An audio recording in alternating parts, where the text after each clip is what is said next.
بما أقتضي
tidak beres jadi oknum pejabat, tapi busuk di dalam pekerjaannya, buruk di dalam pekerjaannya dengan cara-cara yang kotor, itu pacak merusak hati, mematikan hati, sehingga hati itu tidak akan pernah bisa menerima nasihat, tidak akan pernah bisa tumbuh cinta kepada Nabi Muhammad. Yang kedua, buruknya pertemanan, busuknya pertemanan. Maka pertemanan ini, nyari kawan itu penting. Wa kunu ma'as sadiqin, duduk bersama orang-orang saleh, duduk bersama wong-wong yang baik. Dan di majelis ini, insya Allah kita duduk bersama orang-orang baik. Keluar dari majelis ini mulai pacak milih. Jangan segala wong dikawani, jangan segala wong diajak duduk, jangan segala wong di CSI. Kenapa? Karena sebagian besar, kata Imam Ali bin Muhammad bin Husain al-Hafsi, wa iyyaka min sohbatil diddi fa inni ra'aitu fasadul mar'i fi sohbati adudadi. Hati-hati dari berteman sohbatul diddi, dengan orang yang beda. Yang beda apa? Beda cara hidupnya, beda akidahnya, beda pemikirannya.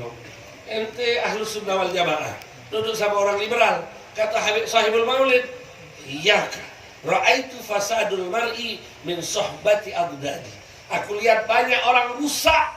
Kenapa? Karena banyak duduk sama orang macam itu. Maka kita lihat sekarang banyak orang yang kita dulu anggap mereka ini orang baik, orang saleh, nggak boleh jadi macam itu. Karena orang duduk juga orang macam itu. Maka hati-hati dengan teman duduk.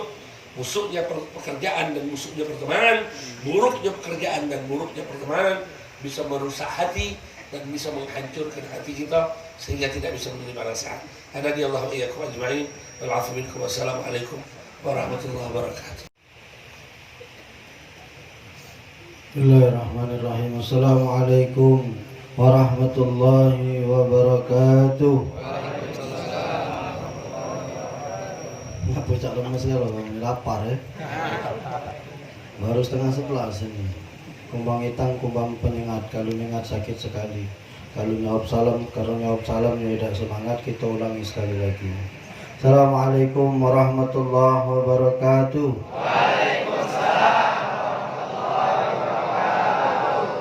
Kumbang hitam, kumbang penyengat. Kalau nyengat sakit sekali. Kalau nyawab salam tidak semangat, biasanya cepat mati.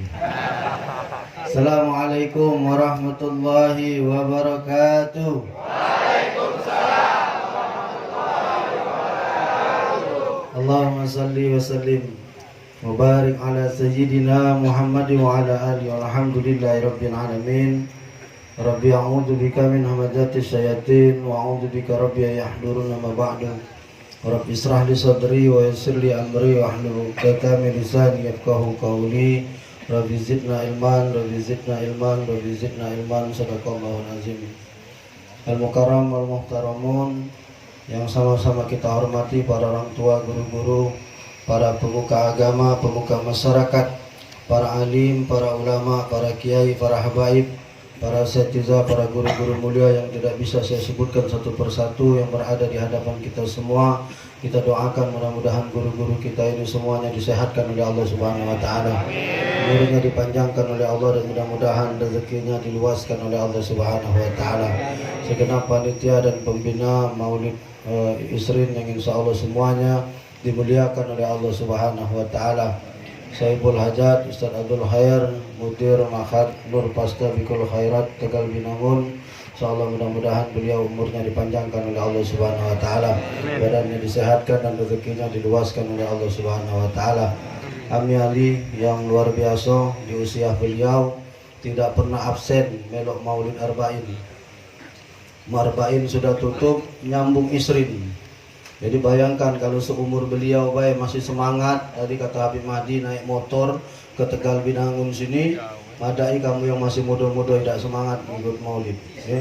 Malu kita dengan beliau, satu kali pun tidak pernah absen dalam mengikuti Maulid Arba'in. 40 hari keliling di Palembang ini, dari satu musola ke musola, dari satu masjid ke masjid, dari satu majelis ke majelis. Ami Ali tidak pernah absen. Bahkan malam hari ini hujan-hujan beliau masih menyempatkan diri ke sini. Masya Allah, doakan beliau umurnya dipanjangkan oleh Allah Subhanahu wa taala, rezekinya diluaskan oleh Allah Subhanahu wa taala, dan badannya disehatkan oleh Allah Subhanahu wa taala. Kang Ma Insinyur Sudarto ini di belakang kami. Beliau ini adalah ketua Persaudaraan Setia Hati Terati cabang Palembang.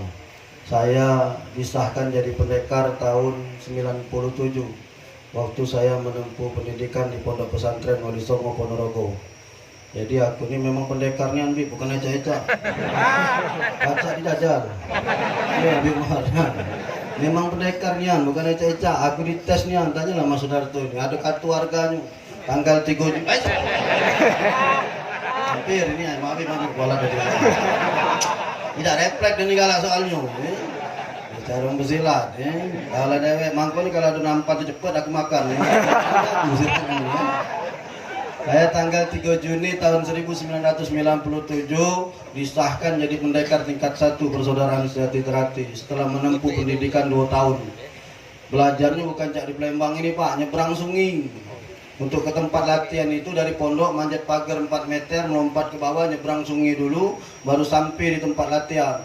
Makanya gua ngomong ke tadi, memang tahan teteknya, bukan sombong, ini tahu aku tuh. Bukan sombong. Memang latihan silatnya anak ini. Dan saya menjadi pelatih kurang lebih 6 tahun di Palembang, dan satu kampung di Kapten Aripai itu seluruhnya jadi pendekar galau anak lentik. Setelah seluruhnya sudah jadi pendekar galau, anak mulai ceramah, kampung sudah mulai anak tinggalkan. Nah, sejak saat itu saya tidak ada lagi ngelatih, saya tidak lagi bersilat secara fisik, saya mulai melatih bersilat lidah. Drama maksudnya di drama. Silat fisik sudah selesai urusannya. Nah, ini Kang Mas Insinyur Sudarto, beliau ketua Persaudaraan Setia Hati Terati yang berada di kota Palembang ini, yang mana warganya hampir 1000 Mas, aduh, hampir kurang lebih 1000. Kemarin kita baru melaksanakan Rakornas, rapat kerja nasional di Jakabaring, ya. Dan alhamdulillah Bapak Gubernur dilantik menjadi warga kehormatan Persaudaraan Setia Hati Terati. Dan sekarang di halaman kantor gubernur itu ada latihan pencak silat PS1. Jadi kalau yang nak melok silahkan, yang penting tahan banting itu aja. Namanya latihan silat bukan nari gitu nih. Nak melengok nari bae. Latihan silat kena terajang kena gebuk itulah urusan kita lain. Sisip dikit kena banting selesai ya. Yang saya hormati kawan-kawan Juleha, Juru Sembelih Halal Ustaz Rahman dan kawan-kawan. Dan saya pun sebenarnya Habib Mahdi yang diminta pembina Juleha, karena anak ini hobi nyembelih. Memang dari kecil anak lahir di pucuk kandang kambing, anak lahir di pucuk kandang kambing di Masjid Agung. Kalau kamu tahu Masjid Agung yang lama dari kapuran belakang, nah, di belakang Masjid Agung tempat wudhu itu dulu kan ada kandang kambing. Anak lahir di situ. Itu rumah yayaku, dulu. Sekarang lagi digusur wong. Anak balik ke Kapten Ripai, dulu yang lain banyak berlari ke pelaju di sini, daerah sekitar sini. Nah, jadi anak memang lahir di pucuk kandang kambing dan memang biasa nyembelih. Diajaklah sama kawan-kawan Juleha menjadi pembina juru sembelih halal. Juru sembelih bukan juru letak. Karena di Indonesia ini yang paling banyak tukang tetak. Jatah rakyat 1 juta diinjaknya 500. Setaknya itu. Iya, vaksin rego saya 300 jualkannya 1 juta, nah, itu banyak tukang-tukang tetak. Kalau kami ini nyembelih ini asli, bukan tetak, Nah, kalau bahasa budak-budak Juleha ini sekali tarian. Jadi kalau nyembelih itu serat, memang nariknya, pisaunya tajam, nyembelihnya pakai teknik. Karena kita kasihan banyak masjid-masjid, musola-musola, kadang-kadang nyembelih sapi itu 2-3 kali. Ada juga kadang-kadang hukum nyembelihnya juga tidak benar, tidak pas. Nah, kami latihan.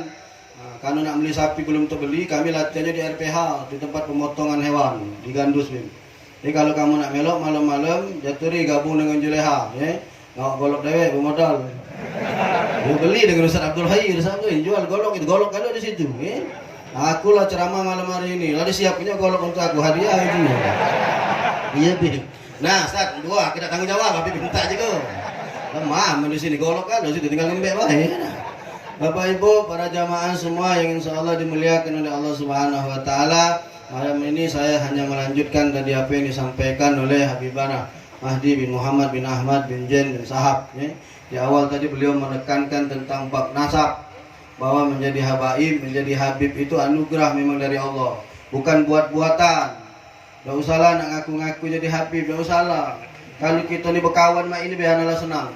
Ngapu anak dekat para habaib, dekat dengan mereka-mereka ini. Ngapu anak nak ambil fotonya itu. Iya be. Jadi kalau aku kaget nyelangsar ke neraka, aku tunjuk ke dengan malaikat. Nah, ada Habib Mahdi. Kamu menawar aja, kamu nak masuk ke neraka lagi lah. Lah, iya kan? Kita tunjukkan. Kamu ni tidak cerita Sayyidina Umar bin Khattab ketika meninggal dunia. Waktu di dalam kubur, Sayyidina Ali berkata dari atas, "Ya Umar, antum sejauh di dunia. Engkau itu pendekar di dunia. Tunjuk ke kalau engkau itu pendekar di akhirat." Begitu malaikat datang nanya Sayyidina Umar bin Khattab, ya kalau meninggal kan biasa marah buka, kita buka, ya tak? Sayyidina Umar bin Khattab ketika ditanya marah buka, malah balik ditanya, "Man anta? Kau siapa?" Jadi malaikat lain model siko. Dia noleh dengan malaikat sikonya, "Siapa ini?" "Hada ashabu Muhammad."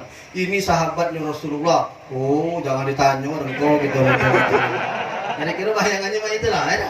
Anak banyak foto-foto dengan Nabi Habib ini. Kami kira-kira nyelangsa ke neraka. Api aku lebar pula, aku tunjuk tu. Ada malaikat goda nyingon, dapat kita dia hadir di Ariyat, ya. Tempat Habib Hamid Al-Habsyi. Subhanallah, anak di sana tadi. Anak diinjuk kembang sama Abuya Muhsin, Habib Muhsin Al-Habsyi sama Abuya Habib Umar Abdul Aziz bin Abdurrahman bin Syihab. Diinjuk kembang kantil. Kalau kami orang Esa Terati ini sudah biasa main ke kembang kantil itu. Karena kami ini gawe kami macam itulah kalau disahkan maki kembang taman, maki tumpeng, maki apa, ya. Anak tahu. Jadi tadi anak lagi duduk, ada kembang itu ada 7 ekor. Habib Muhsin ngambil lah kembang 3. Diinjuknya sama anak. San, masuk ke dalam air. Siap, Bib. Anak ambil, anak masuk ke 3 di sini, ya. Padahal ada wak-wak sebelah aku tahu wak itu pengen lewat tapi dia tidak. Habis itu oleh Habib Muhsin, anak masih dengar ceramah tadi. Tahu-tahu Abuya duduk agak jauh dikit tengok anak. Memang Abuya agak jauh caranya. Diambilnya lagi 3 kembang kantil, ditaruhkan sama Abuya, ngomong ke sama bapak tadi, tunjuk ke sama yang peci abang itu.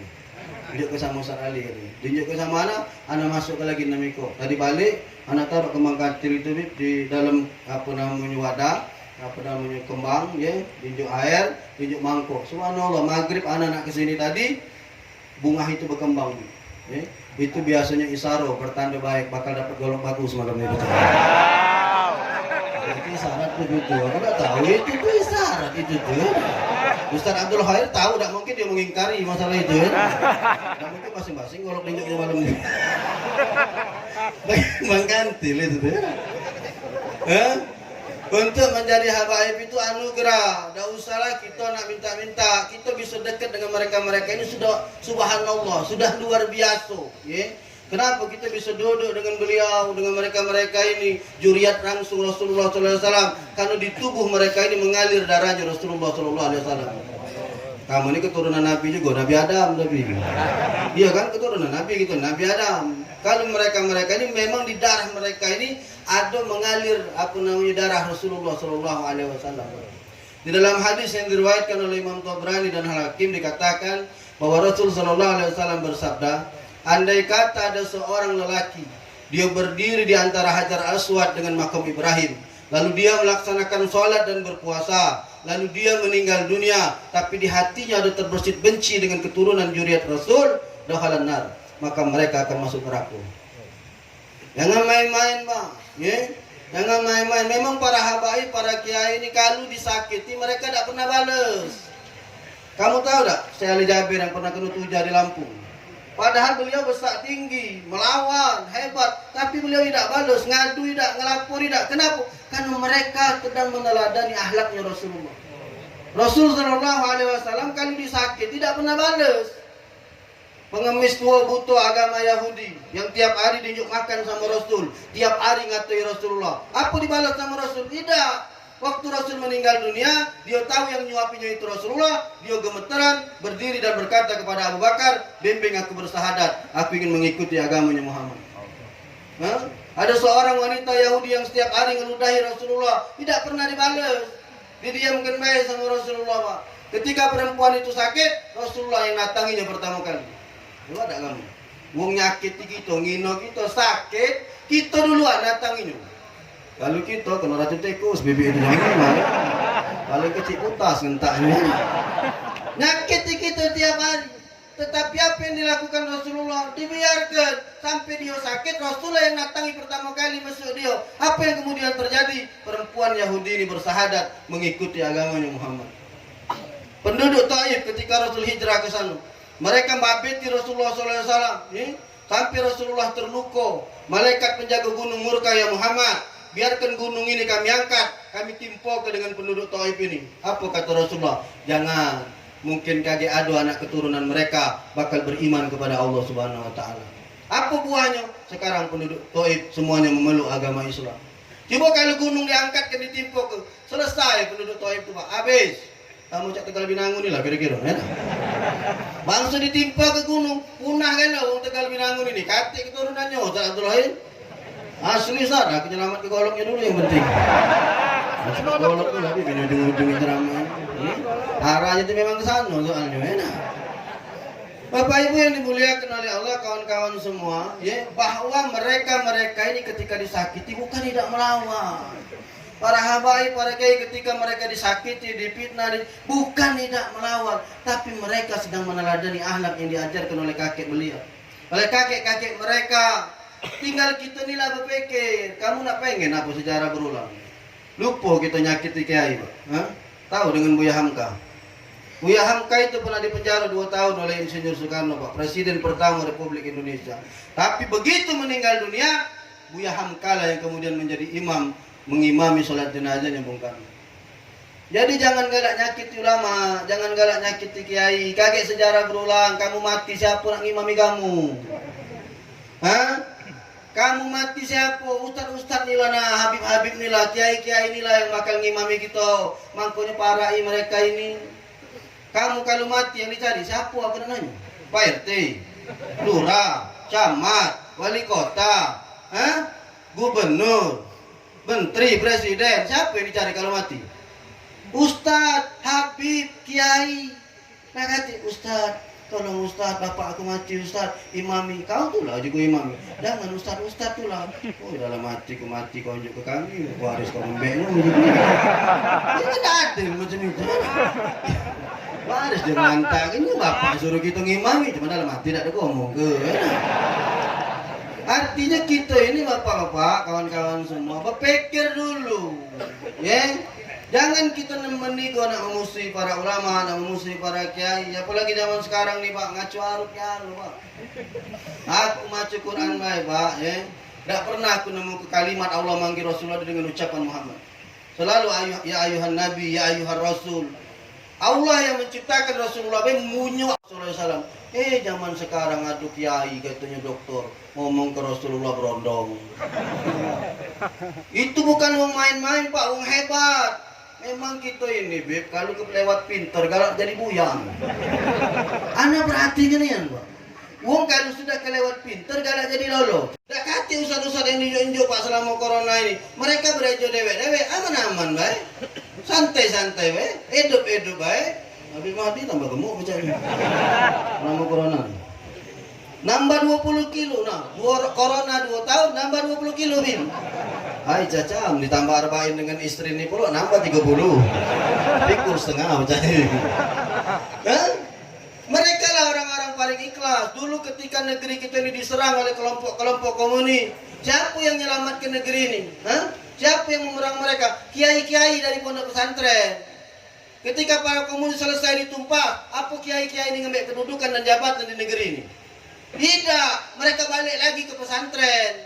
Mereka mimpin lagi santri-santri, mereka mimpin pesantren, nak hati nak minta jabatan. Makanya anak ngomong, para habaib, para kiai, mereka lah orang-orang yang paling ikhlas Pak di negeri ini. Jadi jangan menigo dimusuhi, jangan menigo diuyuk-uyuk, ya. Jangan menigo disakiti. Ngapo? Kaget berbalik sejarah, ya. Orang yang menyakiti para ulama dan kiai, justru mereka lah nanti yang bakal mengimami kita ketika kita meninggal dunia. Tak kati nak dicari Pak, siapa? Apalagi benci dengan juriat Rasul, ya. Sedih kita juga habaib dinistahkan, di penjara, diapukan, ya. Siapa nak nanggung jawabnya ini Bapak Ibu? Dia di dunia ini cuma sementara Pak, 60-70 tahun. Lebih dari 70 tahun nasaro kamu makan di oper-operan. Iya parak kini tak baca, parak kini tak baca. Lah sarung kalau mentu pakai kaos kaki, apa kalau masuk angin. Artinya apa? Dunia sementara 60-70 tahun. Lewat dari situ finish. Kaget kita selamanya di akhirat sana. Sanggup kamu mempertanggungjawabkan itu. Maka melalui peringatan Maulidur Rasul ini, saya ingin mengajak kepada kita semua, harusnya ada maulid ini kita semakin cinta kepada Rasul dan semakin cinta kepada juriat-juriatnya Rasulullah Sallallahu Alaihi Wasallam. Insyaallah tausiah singkat saya ini bermanfaat, karena saya hanya meneruskan, tidak boleh lebih daripada yang ceramah pertama, tapi masalah golok tetap disambungkan masalah. Terima kasih. Assalamualaikum warahmatullahi wabarakatuh.